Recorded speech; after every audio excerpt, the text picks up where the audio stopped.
My body is a hard shell, but inside, I'm like water, cool, flowing, adaptable. Yet when jealousy, anger, and frustration bubble up, that water boils, losing its essence.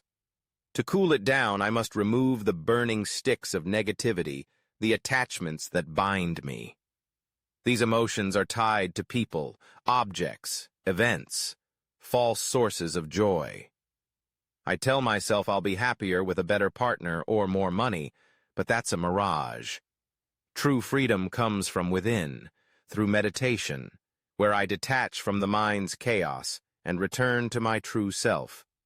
Life teaches us to let go, but we often cling to desires, like a dog chewing a bone until it bleeds. We ignore our body, breath, and mind, only noticing them when they ache. Awareness is key. Our breath is life itself, yet we overlook it. The mind, a double-edged sword, can either elevate or trap us in misery. When we learn to cleanse it, everything aligns.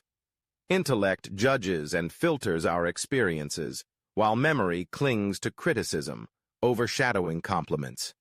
Ego expands with happiness but also creates barriers to love. It can be transcended by asking, who am I? The self, that mysterious essence, brings peace when we're present.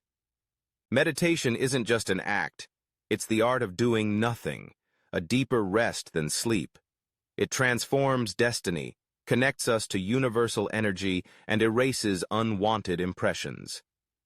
When I meditate, I tap into my true nature, and suddenly, nothing can dim my joy. The more I let go, the freer I become.